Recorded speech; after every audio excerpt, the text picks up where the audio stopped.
Orang yang lembek akidahnya masuk neraka dia. Selama-lamanya di neraka. Kalau tidak ada iman dalam hatinya bahwa Allah itu satu-satunya yang berhak diibadahi, selainnya tidak. Agama yang benar itu adalah agama Islam saja. Siapa yang mencari agama selain Islam tidak diterima. Dalilnya surah Al-Imran ayat 85 yo. Tengok bu yo. Wa may yabtaghi ghairal islami dinan fala yuqbala minhu wa huwa fil akhirati minal khasirin. Siapa saja yang mencari agama selain Islam, siapa yang mencari selain Islam, maka tidak diterima oleh Allah daripadanya agama yang dicarinya tadi. Dan di akhirat nanti dia orang-orang rugi, masuk ke dalam neraka gosong. Orang masuk surga dia masuk gosong, dibakar, dipanggang. Ya, bingkisan dan oleh-oleh dari barat untuk kaum muslimin kembali menghunjam i'tiqad, keyakinan. Dan seruan-seruan kufur mereka datang silih berganti menggugat kebenaran Islam. Dan ini memang tujuan orang kafir ini, dijadikan sebagianmu dengan sebagian lain untuk musuh-musuhan. Ya, diuji kaum muslimin dengan orang kafir supaya orang Islam itu harus militan, ndak kayak rancu-rancu itu.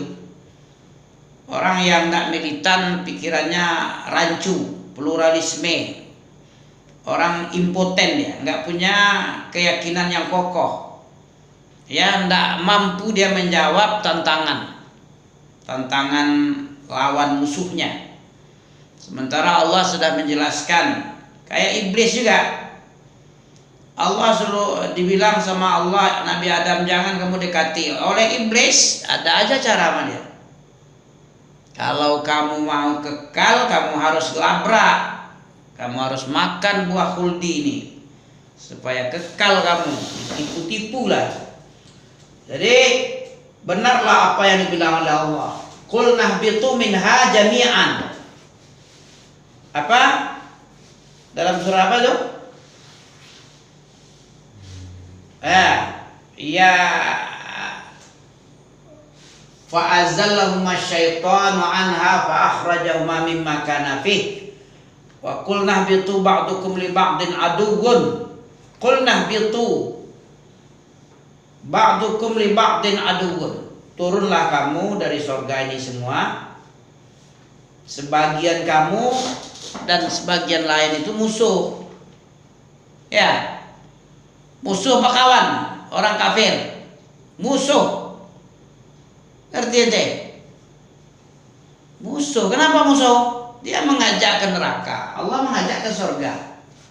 Setan mengajak ke neraka, Allah mengajak kekal ke surga.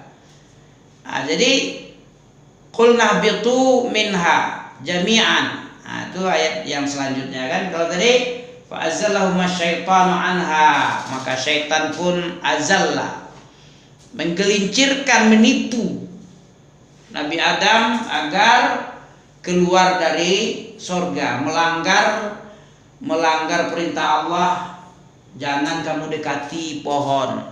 Ya, wala taqraba hadhihi syajarata fatakuna minaz zalimin. Oleh setan. Untuk apa setan gunanya? Tahu antum gunanya? Setan itu dia tukang penyesat, tapi kok dibiarkan aja oleh Allah? Kenapa enggak dibasmi aja biar aman? Paham itu? Untuk apa gunanya setan ini diciptakan Allah? Kalau ada orang bertanya, kalau memang Allah itu betul-betul konsisten, kalau betul-betul punya kebenaran mutlak, ya, kenapa tidak dihabisi aja sama iblis-iblis yang durhaka? Allah kan maha mampu segala-galanya. Untuk apa diciptakan setan? Untuk mengujimu. Ya, diuji ente di dunia ini. Nabi Adam pun diuji juga oleh Allah. Betul enggak memegang amanah? dikasih tanggung jawab, dikasih perintah, dikasih larangan, mampu enggak dia? Apa gunanya manusia hidup? Diciptakan hidup ini oleh Allah, wallazi khalaqal mauta wal hayata apa arti liyabluwakum ini? Dia yang menciptakan kematian dan kehidupan.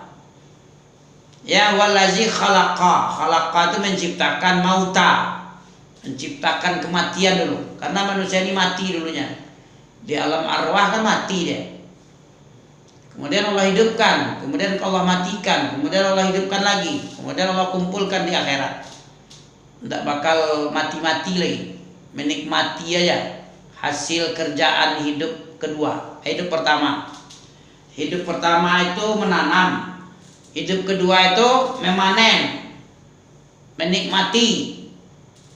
Kalau tidak ada yang kamu tanam di dunia, pasti nggak ada yang kamu panen di akhirat nanti di sana. Kecuali buah zakum. Ya, pohon zakum ada tapi berduri kayak setan buah itu, kepala setan. Dalam surah Asy-Syu'ara ada itu. Innaha sajaratun zakum asluha akarnya terdapat di dasar aslil jahim, di dasar neraka. Tal'uha ka'an naha ru'usus syayatin. Buahnya itu mirip kepala setan kata Allah. Digambarkan pohon zakum itu begitu. Berduri, mirip kepala setan. Barakallahu fiik. Nah. Oke. Untuk apa iftar? Iftar. Barakallahu fiik. 1 juta? Ya. Oke. Ya. Nah. Ya. Gimana bentuk kepala setan tadi?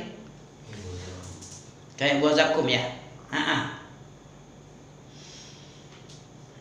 Buah zakum itu seperti kepala setan, bukan kepala setan buah zakum itu ya. Berduri dia. Ya. Jadi musuh-musuh Islam nggak tinggal diam. Untuk apa gunanya iblis tadi? Iblis itu untuk ujian bagi Nabi Adam. Dan teruji Nabi Adam itu nggak mampu bertahan. Kami dapati Nabi Adam itu azamnya kurang kuat. Nabi Adamnya kurang azamnya. Dan kami mendapati dia dalam ayat itu, surah apa lupa nih. Adam itu tidak memiliki ketahanan karena terbukti setelah diuji, ya teruji, tapi ada hikmah. Allah telah takdirkan Nabi Adam itu bermaksiat kepada Allah dengan melanggar apa yang dilarang tadi. Dan itu adalah tujuan hikmah yang besar, supaya Nabi Adam tinggal di bumi. Ya, ada hadisnya itu bahwa Allah telah mentakdirkan Nabi Adam itu bermaksiat dengan melanggar larangan mendekati pohon. Ya. Oke. Untuk apa tadi diciptakan kematian dan kehidupan? Agar diuji kalian. Siapa yang paling baik? Liyabluwakum ayyukum ahsanu amala. Surah apa ini? Tidak tahu juga. Dia yang menciptakan kematian dan kehidupan. Huwallazi khalaqal mauta wal hayata liyabluwakum ayyukum ahsanu amala. Kapan manusia itu nampak kebaikannya? Ketika diuji. Kalau nggak diuji, sama dengan motor, mobil segala macam yang diluncurkan oleh pabrik-pabrik, demo dia. Nah, ini mobil ini kuat, tangguh, melewati jalan yang terjal, yang ini dan itu mampu dia. Bagaimanapun medan modelnya bisa ditempuhnya dengan selamat, kan gitu. Coba kalau tidak ada ujian, di mana letak hebatnya sesuatu itu? Antum pun baru dikatakan orang belajar atau hendaknya ketika diuji dengan pertanyaan. Kan gitu. Apa gunanya ujian? Untuk mengevaluasi, apa evaluasi? Untuk meninjau kembali. Berhasil enggak pendidikan? Nangkap enggak si murid? Paham enggak apa yang diterangkan? Yang nyerap enggak apa yang diajarkan? Nah, itu ujian gunanya. Kalau nggak ada ujian, mana tahu orang yang baik, yang tidak baik, orang yang serius dan tidak serius. Siapa yang mengetahui? Sahabat aja diuji oleh Allah. Diuji dengan jihad, diuji dengan sabar, dengan orang kafir musyrik Quraisy. Di situ nampak ketangguhan seseorang itu kalau ada musuhnya. Kalau ada musuh baru nampak tangguhnya. Kalau tidak ada musuh, tidak ada tantangan, itu abal-abal itu. Baru bisa dikatakan oke setelah melalui proses ujian yang sekian banyak ujian. Sekolah ada ujian ya kan? Tahu sekolah SD aja ujian. Ya, SMP lebih berat lagi ujiannya. SMA makin tinggi sekolah makin tinggi juga. Makin tinggi iman makin tinggi ujian. Siapa yang paling berat ujian? Para mana dalilnya? Asyaddul bala al-anbiya. Yang paling dahsyat ujiannya itu adalah para nabi. Kemudian siapa lagi? Yang seperti nabi. Siapa itu? Sahabatnya lah. Abu Bakar, Umar, Utsman, Ali radhiyallahu anhum ajmain. Ya begitu. Kemudian siapa lagi? Tabi'in, tabi'in. Para ulama yang mengikuti dengan baik sampai sekarang, sampai kiamat. Summal amsal fal amsal. Kemudian yang sepertinya dan seperti di bawahnya. Ya, semakin tinggi iman, semakin tinggi ujian. Semakin hebat ente mengaku hebat, harus diuji dengan ilmu, diuji dengan bala. Ya, bala yang terhebat itu diujikan kepada para nabi, karena para nabi yang paling berilmu. Nabi itu paling berilmu dari sekian orang. Ilmu kan turun sama nabi dulu, disampaikan oleh malaikat kepada nabi, nabi baru menyampaikan kepada sahabat. Baik. Alhamdulillah sebagai kaum muslimin masih tersadar jika menghadapi ideologi sesat di luar Islam ini. Ya, masih tersadar bahwa karena berkat Al-Quran ini, berkat firman Allah, Islam yang benar, Islam agama yang benar itu adalah Islam. Siapa yang mencari selain Islam itu kafir. Siapa yang mencari selain agama Islam itu neraka. Ada yang tak senang? Nah, bantah nih Al-Quran ini, surah Al-Imran 85 ini. Ya. Siapa yang beruntung? Ya. Siapa tadi orang yang beruntung? Orang yang beruntung siapa? Orang yang zuhziha 'anil nar. Ayat berapa itu? Itu aja untuk ulang-ulang bagus itu. Ditekankan nih orang yang beruntung. Kita mencari keuntungan dengan cara mencari ridho Allah, dengan belajar mencari ridho Allah agar kita beruntung. Ridho Allah itu dengan ilmu itu yang bermanfaat. Ternyata ada ilmu yang tidak manfaat. Apa itu? Ilmu yang tidak manfaat apa? Tahu tuh? Ilmu yang tidak mencegah masuk neraka, tidak bisa memasukkan surga, itu tidak manfaat itu. Yang bermanfaat itu aja. Orang yang beruntung itu aja. 185 tadi. Kullu nafsin za'iqatul maut. Apa artinya? Setiap yang memiliki nyawa, yang ada roh, yang ada jiwa dalam badannya, roh akan berpisah dengan badannya. Za'iqatul maut. Apa za'iqah itu artinya? Za'iqah apa? Zakun. Dengan zuk. Apa zuk? Rasa. Zaiqah itu orang yang akan merasakan. Apa yang dirasakan, mati. Gimana rasa mati? Tahu tuh? Lebih dahsyat dari kambing yang dikuliti hidup-hidup. Atau dimasukkan kawat berduri dalam perutnya, disuruh telan kawat berduri atau durian, ada tali, dipaksa masuk, kemudian ditarik lagi. Mana rasanya tuh? 3 kali lah. Dipaksa makan kawat berduri, masukkan. Setelah masuk, kemudian ditarik kuat. Ada lagi yang bilang 600 kali bacok. Kalau yang itu ada hadisnya, Abi baca dulu. Bagaimana rasa kematian tadi? Ya segitu. Ya, nauzubillah min zalik.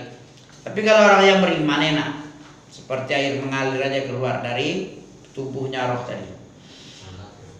Orang kafir yang begitu hebat, sakitnya nggak kepalang, tapi nggak bisa dia berontak, nggak bisa dia.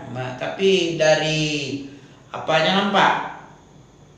Yang terperanjat, terbelalak, terbelali matanya tuh. Ya. Namun ketika manuver sesat datang dari dalam diri umat Islam sendiri berupa konsep menyamakan Islam dengan selainnya, dengan istilah sinkretisme, menyamakan agama ini, disinilah terlihat bahwa kaum muslimin sangat jauh dari ajaran agamanya, sangat buta dengan dalil Al-Quran dan Sunnah, ya, dan terlelap dalam buayan taklid serta fanatik kepada manusia yang bau tengik, tai kering, yang dilap pakai tisu tadi. Musuh-musuh Allah Subhanahu wa ta'ala mengetahui bahwa mereka tidak bisa merusak kaum muslimin dengan cara yang lumrah dulu, yang masyhur itu perang. Ya. Dengan kekuatan musuh Allah itu nggak mampu. Tapi mampunya dengan i'tiqad, ya, dengan merusak keyakinan, memasukkan ajaran-ajaran melalui kader-kadernya, pengekor barat tadi. Ya, kita harus bentengi. Antum hafal ayat ini agar nggak keluar dari Islam, nggak murtad. Akui inna dina indallahil Islam. Berarti deh, agama yang diakui oleh Allah hanya Islam. Ya. Kemudian dilanjutkan ayat 85 surah Al-Imran. Wa may yabtaghi ghairal islami dinan fala yuqbala minhu wa huwa fil akhirati minal khasirin. Begitu aja. Jadi demikian dulu. Subhanakallah bihamdika asyhadu an la ilaha illa anta astaghfiruka wa atubu ilaika. Nanti lama-lama capek pula ya. Assalamualaikum.